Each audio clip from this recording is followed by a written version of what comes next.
দুর্বল ড্রেনেজ ব্যবস্থা দিয়ে চলছে দেশের বৃহৎ সিটি কর্পোরেশন গাজীপুর।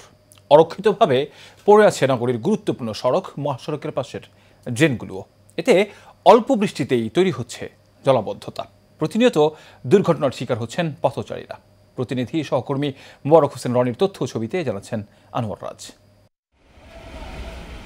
দেশের সবচেয়ে বড় সিটি কর্পোরেশন গাজীপুর, অথচ দুর্বল ড্রেনেজ ব্যবস্থা দিয়ে চলছে পুরো নগরী। চান্দনা চৌরাস্তার চিত্র এটি। 6 মাস আগে ঢাকা-ময়মনসিংহ মহাসড়কের পাশের এই ড্রেনের কাজ শুরু করে সিটি কর্পোরেশন। পথচারীদের চলাচলে ড্রেনের ওপর কিছু অংশে বাঁশের চালি বিছিয়ে রাখা হয়। এরপর থেকে হালকা বৃষ্টিতেই তৈরি হয় জলাবদ্ধতা, ফলে ঝুঁকি নিয়ে চলাচল করতে হচ্ছে পথচারীদের।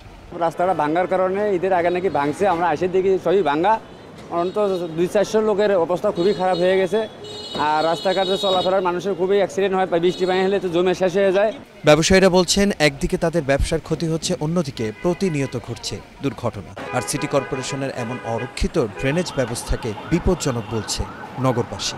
ড্রেনের কোনো কাজ কাম করে না। গতকাল একটু বৃষ্টি হলে মনে করেন ড্রেনের ময়লা পানি সব আমাদের দোকানের ভিতরে ঢুকে যায়। আমরা ঠিকমতো ব্যবসা করতে পারতেছি না, আমাদের খুব সমস্যা হচ্ছে।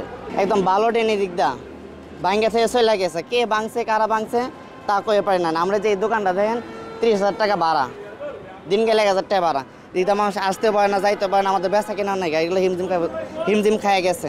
ওয়ার্ডের সাবেক কাউন্সিলর বলেন, ড্রেনেজ ব্যবস্থা দুর্বল থাকায় অল্প বৃষ্টিতেই ডুবে যায় চৌরাস্তার রাস্তাঘাট। ড্রেনেজ ব্যবস্থা খুবই নাজুক হয়ে পড়েছে, বিশেষ করে ছোট ড্রেন। যেই পরিমাণে পানি বিভিন্ন জায়গায় যাওয়ার কথা, সেই পরিমাণে পানি যেতে পারতেছে না। সেই ক্ষেত্রে আমার কাছে অনেকবারে আসছে।